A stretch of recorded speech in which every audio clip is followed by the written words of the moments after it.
Hello guys, welcome back to Leela's little world. అందరూ ఎలా ఉన్నారండి? బాగున్నారా? అసలు చాలా మిస్ అయ్యాం కదా ఫుడ్ వీడియోస్ అయితే ఎన్ని రోజులు అవుతుందో ఇంతవరకు ఫుడ్ వీడియోస్ పెట్టట్లేదు. సో ఫన్నీ వీడియోస్ పెట్టుకుంటూ వస్తున్నాం. సో ఈ రోజు అయితే ఎంతగానో అందరికీ నోరూరించే టమాటో పచ్చడి అనమాట. ఇది మంచిగా ఎండబెట్టేసి చేశారు. చాలా అంటే చాలా టేస్టీగా ఉంటుంది. ఈ పచ్చడి ప్రాసెస్ మొత్తం లాస్ట్ వరకు చూడండి. అండ్ తెలియని వాళ్ళు ఉంటే చూసి చేసుకోండి. కరెక్ట్ క్వాంటిటీస్తో నోరూరించే ఎమ్మి పచ్చడి అయితే ఈజీగా అయిపోతుంది. సో ప్రాసెస్ అంతా చూసేయండి, మీకు క్లియర్గా చెప్పేస్తాను. దీనికోసం ఒక 4 kgs వరకు అయితే టమాటోలు తీసుకున్నాము. అటు పండువి కాదు అండ్ అలాగే పచ్చివి కూడా కాదు, దూరకాయలు తీసుకుంటే చాలా బాగుంటుంది అనమాట. అవి కడిగేసి తడి లేకుండా నీట్గా క్లాత్తో తుడిచేసుకోవాలి.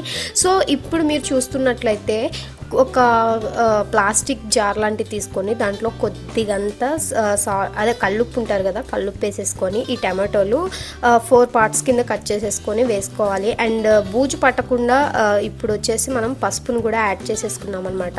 సో అలాగా టమాటోని ఒక 3-4 days వరకు ఇట్లా కలుపుకుంటూ మూత అనేది పెట్టేసుకోవాలండి.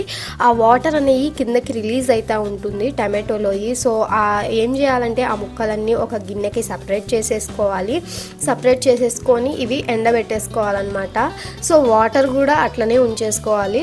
ఇలా సపరేట్ చేసి ముక్కలు ఎండబెట్టడం వల్ల పచ్చడి అనేది చాలా టేస్టీగా వస్తుంది. అండ్ నిల్వ పచ్చడి కాబట్టి కొన్ని రోజుల వరకు మనం నిల్వ ఉంచుకోవడానికి చాలా బాగుంటుంది.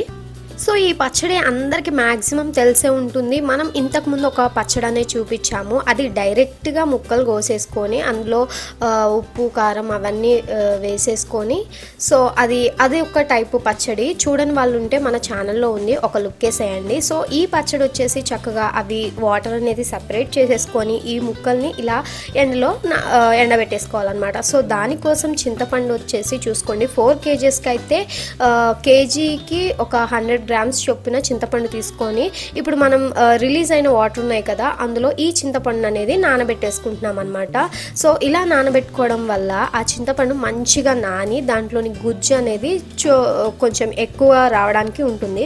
సో ప్రాసెస్ మొత్తం చూసుకోవచ్చు. ఇదైతే మెంతు పొడి, సో అది కూడా మంచిగా మిక్సీ పట్టేసుకోవాలి. చూసుకున్నట్లయితే చింతపండులోకి ఆ క్లిప్ మిస్ అయిపోయింది. ఆ ముక్కలు మనం ఎండబెట్టుకున్నాం కదా, అవి కూడా అందులో యాడ్ చేసేసుకున్నాము. సో ఈ విధంగా డైలీ ఈ ఒక్కొక్కసారి అలా తిప్పేసుకొని మూత పెట్టుకుంటూ ఉండాలి. సో మనం ఇట్లా తిప్పడం వల్ల ఆ ముక్కలు అనేవి ఏమన్నా పట్టకుండా ఉంటే రోజు అలా సెట్ అయిపోతూ ఉంటుంది అనమాట. చూడండి, ఇదైతే పౌడరు, మెంతి పౌడరు మనం దోరగా వేయించుకొని అలా పౌడర్ చేసుకొని లైట్గా కొద్దిగా కలిపేసుకోవాలన్నమాట. ఈ టమాటో పచ్చడి అసలు వేడి వేడి అన్నంలో తింటుంటే అసలు మస్తు మజా ఉంటుంది, అంత టేస్టీగా ఉంటుంది. డెఫినెట్గా మీకు టమాటోలు దొరికితే ఖచ్చితంగా ట్రై చేయండి.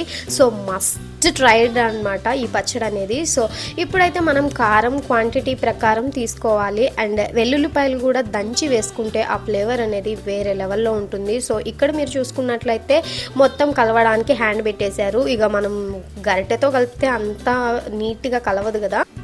సో ప్రాసెస్ అయితే అప్పుడే అయిపోలేదండి. సో ఇప్పుడైతే మెయిన్ ప్రాసెస్ అనమాట. దీన్ని తీసుకెళ్ళి మంచిగా గ్రైండర్లో వేసేసుకుని మెత్తగా పేస్ట్లా చేసేసుకోవాలి. సో ఇట్లా వేసుకోవడం వల్ల మనం వేసుకున్న చింతపండు అండ్ టమాటో ముక్కలు మంచిగా మెత్తగా అయిపోతాయి. అండ్ వెల్లుల్లిపాయలు కూడా వేసాం కదా, సో అవి కూడా మంచిగా అయిపోతుంది. ఇంకేముందండి, మస్తు మజా వచ్చే పచ్చడి అంటే రెడీ అయిపోయింది. ఇప్పుడైతే దీన్ని మంచిగా తాలింపు పెట్టేసుకోవచ్చు. అంత పచ్చడి అంతా ఒకేసారి తాలింపు పెట్టుకోవాల్సిన పని లేదు. మనకి ఎంత కావాలో అప్పటి వరకు కొద్దిగా తీసుకొని, ఇక తాలింపు కోసం తెలిసిందే మీకు ఎట్లా పెట్టుకోవాలి అనేసి.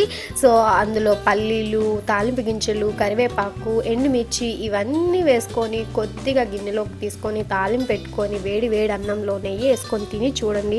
అస్సలు మిస్ అవ్వరు. ఈ టేస్ట్ అనేది అసలు చెప్తుంటేనే నోరు ఊరిపోతుంది, అంత టేస్టీగా ఉంటుందన్నమాట.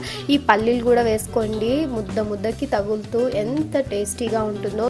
పచ్చడి అయితే చాలా ఈజీగా అయిపోతుందండి. టమాటాలు దొరికినప్పుడు పక్కాగా ఈ పచ్చడి అనేది ఖచ్చితంగా ట్రై చేయండి. సో కొద్దిగా ఎండున్నప్పుడు మాత్రమే ట్రై చేయండి.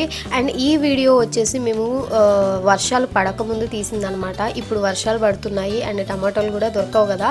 సో ఇది ఓల్డ్ వీడియోను ఇప్పుడు వాయిస్ ఓవర్ ఇచ్చేసి ఈ వీడియో అనేది పెట్టేస్తున్నాం అనమాట. సో పచ్చడి అయితే చాలా బాగుంటుంది, అసలు మిస్ చేసుకోవద్దు. ఇది పాతకాలం నాటి పద్ధతిలో అనమాట. మీరు ఎట్లా చేస్తారు అనేది కామెంట్ చేసి అయితే చెప్పండి. అండ్ ఈ ప్రాసెస్ మీకు ఎంతమందికి తెలుసో కూడా కామెంట్ చేయండి. అండ్ వీడియో నచ్చితే ఖచ్చితంగా లైక్ చేస్తూ ఉండండి. మన ఛానల్లో ఫుడ్ వీడియోస్ ఇంతకుముందు పెడుతుండే, ఇప్పుడు పెట్టట్లేదు కదా. సో ఇక నుంచి ఫుడ్ వీడియోస్ అనేది కూడా కంటిన్యూ చేస్తామండి, కామెడీ వీడియోస్తో పాటు. సో ఫైనల్గా అయితే పచ్చడి ఎట్లా అనిపించిందో ఖచ్చితంగా మాకు చెప్పండి. అండ్ వీడియో నచ్చితే లైక్ చేసుకోండి, షేర్ చేసుకోండి, సబ్స్క్రైబ్ చేసుకుంటూ ఉండండి, మా ఛానల్ని సపోర్ట్ చేస్తూ ఉండండి. సో చూసారా, అసలు తాలింపు పెడితేనే ఆ పచ్చడికి అంత టేస్టీ అనమాట.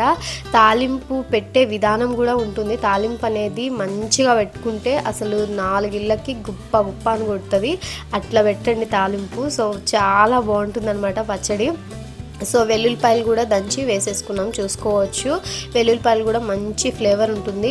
తాలింపు మనం కొద్దిగా వేసే కన్నా ఇట్లా ఒక పచ్చడికి ఈ క్వాంటిటీలో మనం తీసుకొని వేసుకుంటే ఆ పచ్చడి అనేది చాలా బాగుంటుందన్నమాట. సో వాటర్ అనేది తగలనివ్వకండి, తగలనిస్తే ఏమవుతుందంటే ఖరాబ్ అయిపోతుంది పచ్చడి. సో వాటర్ తగలనివ్వకుండా పచ్చడి సో వేడిగా ఉన్నప్పుడే వేయకుండా అది ఆఫ్ చేసేసిన తర్వాత కొద్దిగా గోరువెచ్చగా ఉన్నప్పుడు మనం చేసిన పచ్చడిని వేసుకుంటే సో వాటర్ అనేది రిలీజ్ అవ్వకుండా ఉంటుంది అండ్ పచ్చడి కూడా మాడకుండా ఉంటుంది. సో గోరువెచ్చగా తాలింపు అయిన తర్వాత ఈ పచ్చడి అనేది యాడ్ చేసుకోండి.